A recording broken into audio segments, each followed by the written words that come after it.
18h10 à Alger. Madame, Monsieur, soyez les bienvenus dans ce 24 heures Afrique à la une de l'actualité.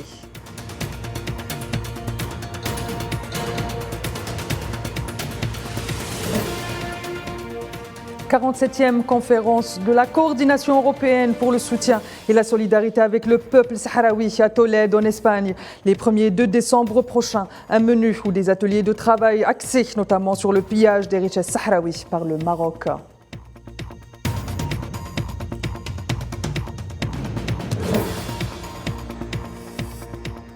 Les sanctions de la CEDEAO contre le Niger impactent de plus en plus la vie du quotidien des Nigérians. Les pharmaciens et les médecins dénoncent des sanctions illégales et dangereuses, situation pour leur passion.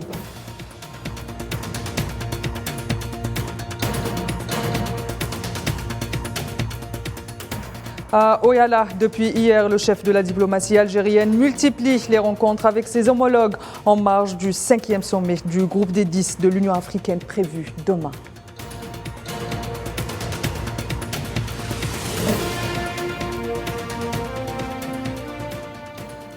À quelques jours donc de la tenue de la 47e UCOCO, un événement qui aura lieu cette année à Tolède en Espagne. L'agenda des travaux a été dévoilé hier avec à la clé pas moins de 4 ateliers de travail axés sur le pillage des richesses sahraouis par le Maroc ainsi que la situation des droits humains dans les territoires sahraouis occupés.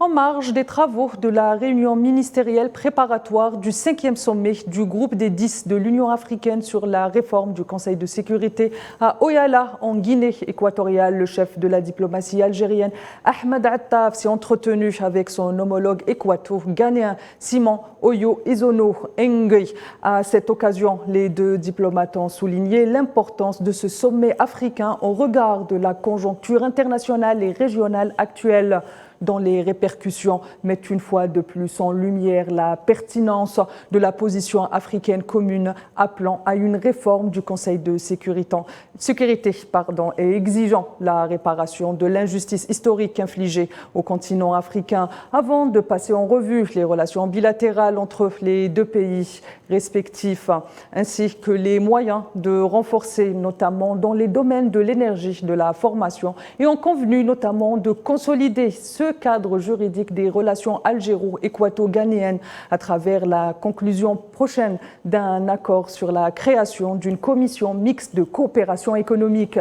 Ahmed Attaf a ensuite eu un entretien avec son homologue congolais. Les deux hommes, à cette occasion, les deux parties ont évoqué les relations de coopération entre les deux pays, moyens de les renforcer, ainsi que les perspectives de renforcer de la coordination dans le cadre du comité de haut niveau de l'Union africaine, de l'UA sur la Libye, précise la République du Congo. Et les travaux du 6e sommet du dialogue judiciaire africain de la Cour africaine des droits de l'homme et des peuples se sont clôturés hier mercredi à Alger. Pour rappel, cette édition a été placée sous le thème promotion des droits de l'homme en Afrique, défis et opportunités liés à la transposition de la jurisprudence régionale et internationale des droits de l'homme au niveau des juridictions nationales. Les participants à cette 6e dialogue africain qui s'est tenu donc du 20 au 22 novembre ont souligné la nécessité de la mise en place d'un réseau judiciaire africain et d'un mécanisme de suivi des décisions de la Cour africaine des droits de l'homme et des peuples. Par ailleurs, la déclaration de ces travaux a inclus la position de l'Union africaine en faveur de la Palestine occupée qui subit en ce moment même un génocide à Gaza, condamnant par ailleurs les crimes commis par l'entité sioniste dans la bande de Gaza et appelle la communauté internationale à adopter une position ferme qui réhabilite le droit international et les valeurs humaines, ainsi imposant la primauté du droit. Les performances de l'Algérie en matière de production de gaz une nouvelle fois soulignées. Le pays a réussi à augmenter son rendement actuel de 8 milliards de mètres cubes durant les 9 premiers mois de l'année en cours. Un compte rendu signé Khair Batache. Les capacités de l'Algérie en matière de production de gaz se confirment d'année en année à la faveur d'une stratégie et un plan favorisant l'accroissement des volumes en fonction de la demande sur le marché international. Avec une hausse d'environ 11% durant les 9 premiers mois de l'année en cours, la production de gaz en Algérie fait un bond de 8 milliards de mètres cubes pour atteindre un total de 79 milliards de mètres cubes contre 71 milliards de mètres cubes en 2022. La hausse est appréciable, notamment durant le mois de mars dernier, qui a connu un pic de production avec environ 13,2 milliards de mètres cubes. En moyenne, la production algérienne de gaz durant la période de référence a augmenté d'1 milliard de mètres cubes en comparaison avec la même période en 2022. Une configuration qui a permis à l'Algérie d'engranger la bagatelle de 38 milliards de dollars en exportation d'hydrocarbures durant les 10 premiers mois de l'année. Hormis ses nombreux engagements avec les pays de l'Union européenne, le groupe Sonatrach vient d'ailleurs tout juste de prolonger son contrat avec la société Potash pour la fourniture de gaz naturel liquéfié à la Turquie.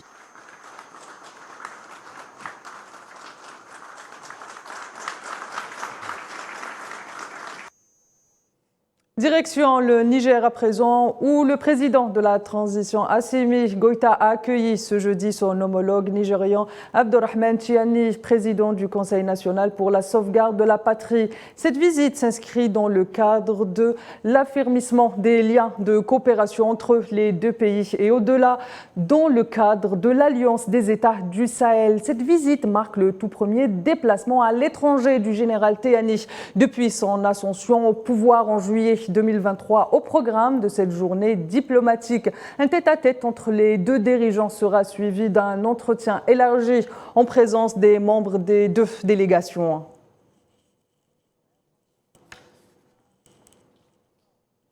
Niger toujours, où les sanctions de la CEDEAO impactent lourdement la vie des Nigérians, entraînant des pénuries dans plusieurs secteurs. C'est le cas notamment pour le médicament qui en a été considérablement bouleversé. Les médecins et les pharmaciens ne cachent pas leurs inquiétudes si toutefois les sanctions sont maintenues et affirment dans les médias, je cite, les sanctions de la CEDEAO contre le Niger, lesquelles ont entraîné la rupture des livraisons de médicaments dans le pays sont illégales. La situation est toutefois sous contrôle.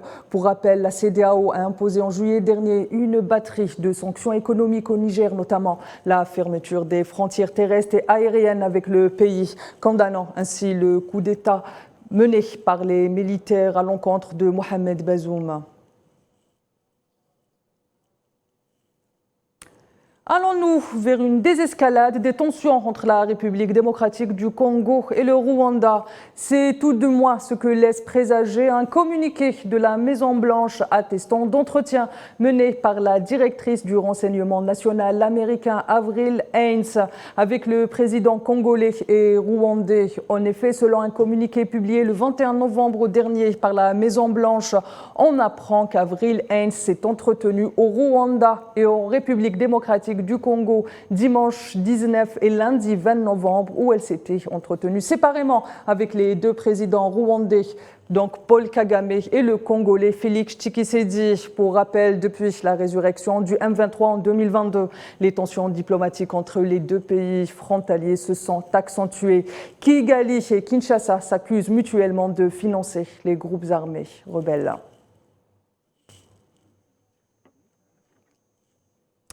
Et dans l'est de l'Afrique, les pluies tant attendues se transforment en calamités. Selon les experts en météorologie, les phénomènes météo El Niño y est pour quelque chose, mais il est aggravé par les effets de changement climatique, mettant en zone rouge le Kenya, l'Éthiopie et la Somalie. Et en Somalie, le directeur des urgences pour l'Afrique de l'Est à l'International Rescue Committee affirme que plus de 1,7 million de personnes sinistrées se retrouvent dans le besoin humanitaire dans la région du fleuve Chabelle, précisant que plusieurs villes coulent sous les eaux qui ont déjà fait 53 morts depuis lundi.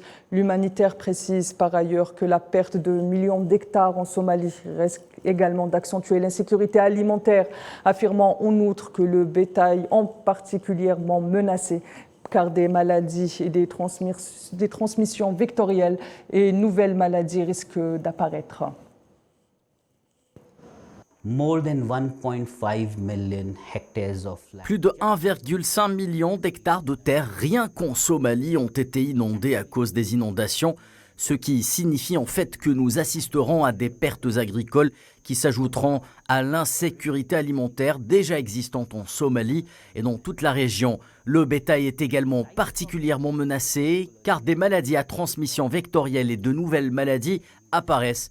De même, la population humaine et les enfants en particulier seront touchés en raison de l'augmentation des cas de choléra, de l'augmentation du paludisme et d'autres maladies d'origine hydrique que nous avons commencé à voir se propager dans tous les pays, et notamment en Somalie. Au Soudan, le président du Conseil de la transition, chef des armées, Abdel Fattah al-Burhan, a approuvé la décision du Conseil des ministres de nommer 4 nouveaux ministres. Les portefeuilles concernés par ce remaniement sont le ministre de l'Intérieur, de la Justice, de l'Industrie et des Affaires religieuses. Ce remaniement intervient dans un contexte de recrudescence des combats entre l'armée du pays et les forces de soutien rapide dans plusieurs régions du pays. Pour rappel, depuis le 15 avril dernier, les deux parties belligérantes s'affrontent autour de sites stratégiques du pays.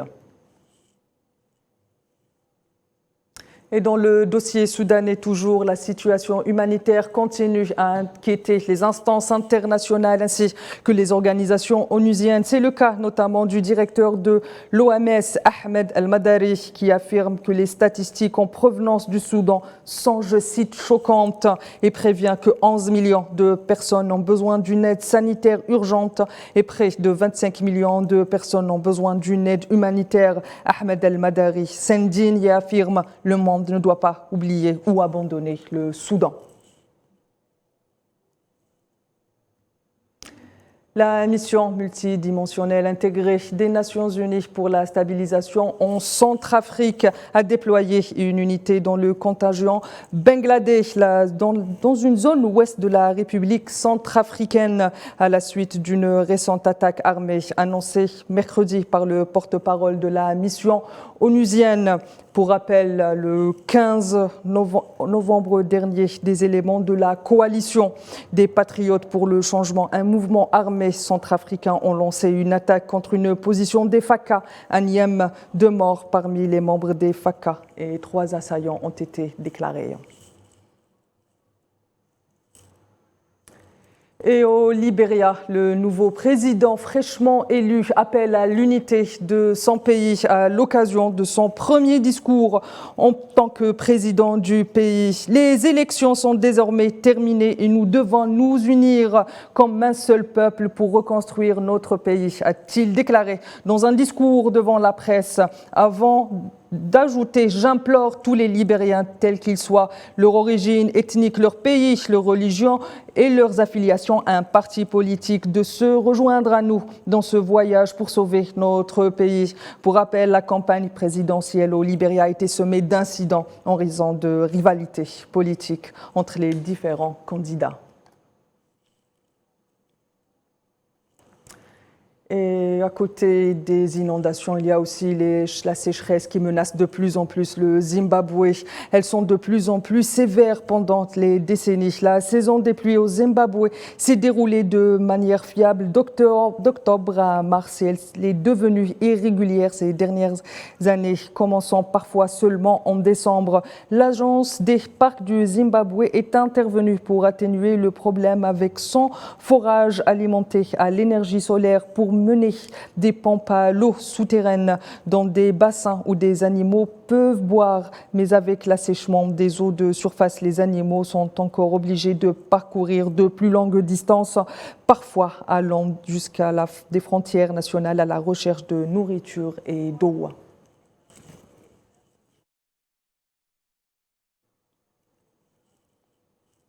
Madame, Monsieur, ainsi va l'actualité africaine. L'info continue sur l'ensemble de nos plateformes digitales. Excellente suite des programmes sur Al24 News.